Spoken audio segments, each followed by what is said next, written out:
Elizabeth II, the end of an era or a new beginning?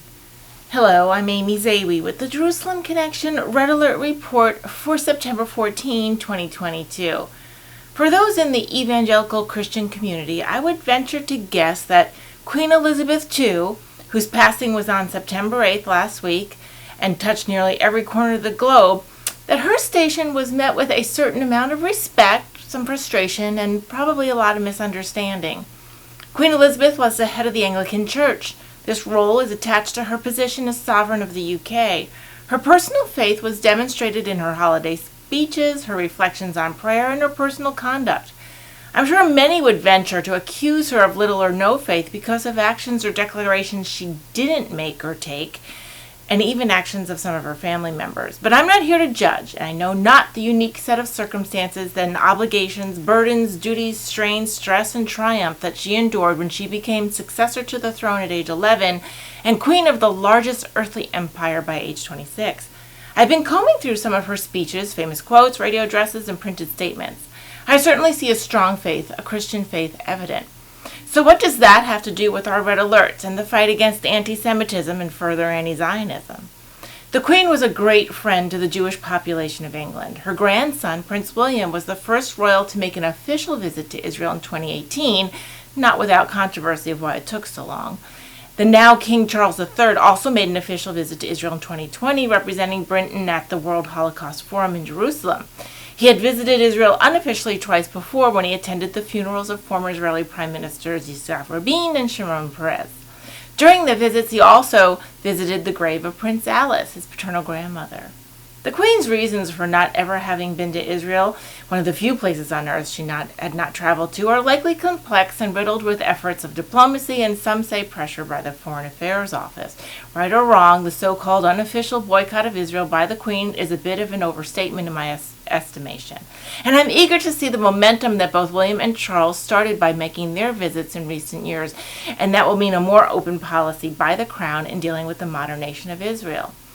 Those more political strings aside, the Queen was a friend to the Jewish people. Her husband, Prince Philip, was the son of Princess Alice, an extraordinary woman who was deaf and crafty, using her position and her abilities, or lack thereof, to shelter and rescue many Jews out of Europe during the Holocaust. As mentioned, she is buried in Jerusalem and is recognized as one of the righteous among the nations. Prince William had traveled to Israel several times in unofficial visits to see his mom's grave. The late Queen was a clear friend of the most revered Rabbi Sachs, as was King Charles, who spoke at Rabbi Sachs' funeral. Quote, like his mother was, the new king is a longtime friend of the UK's Jewish community and reportedly forged a bond with the former chief rabbi of Britain, Lord Jonathan Sachs. Upon Sachs' death in 2020, Charles gave a heartfelt eulogy in which he described Lord Sachs as a light unto the nation, adding he was a trusted guide, inspired teacher, and a true steadfast friend. I shall miss him more than words can say. This according to the Honest Reporting article. In an article by Honest Reporting just this week, readers are clued in on what the history between the royal family and the Jewish community was and is, and also with Israel. A quick review of Queen Elizabeth's interaction with the Jewish community in Europe and a fleeting look at her compassion of Holocaust survivors can be found in this JNS article. To draw attention to just a few of the highlights, shortly after the news was announced of her death, Britain's chief rabbi, Ephraim Mervis, released a video where he expressed condolences from the Jewish community throughout the Commonwealth. I recall how on one occasion she showed me and my wife items of Jewish interest and value in her private collection in Windsor Castle, including a Torah scroll rescued from Czechoslovakia during the Holocaust. He went on, her affection for the Jewish people ran deep and her respect for our values was palpable.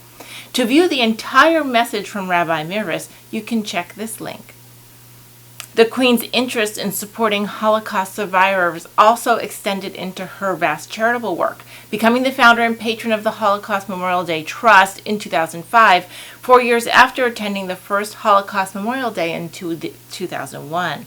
The Trust is a government-established and funded charity to promote and support Holocaust Memorial Day. As well, according to the late Rabbi Sachs, The late Chief Rabbi Jonathan Sacks wrote about the Queen's attendance at the 60th anniversary commemoration of the liberation of Auschwitz in 2005, where she met with Holocaust survivors. While usually at the end of her appearances she is ushered away by her staff to adhere to her schedule, Elizabeth refused to leave.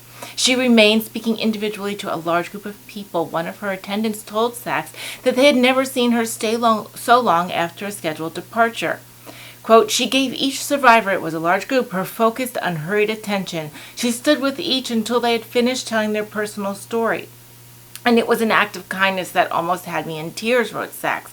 One after another, the survivors came to me in a kind of trance, saying, 6 years ago, I would not know if I'd be alive tomorrow, and here I am today, talking to the Queen.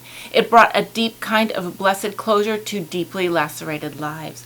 The Queen also invited Holocaust survivors to her garden parties and bestowed them with honors such as the British Empire Medal, Member of the Order of the British Empire, and the Order of the British Empire, which she said means the Queen greatly values their impact.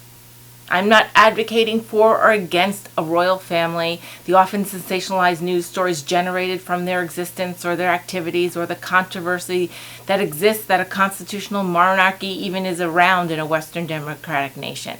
But I am hopeful and confident that the good work the Queen Elizabeth started in the castles and gardens of England, and that her son and grandson took a step further in moving past the borders of the Commonwealth to reach a hand into Israel itself, will continue. Fighting anti-Semitism requires all the help we can get in the highest places and the most ordinary, the palaces and grounds of the British Crown, and within the walls of our modest homes and offices, and the courtyards of our schools and communities here in the U.S. and elsewhere. Be praying for this new era. Shavua Tov, and have a great week.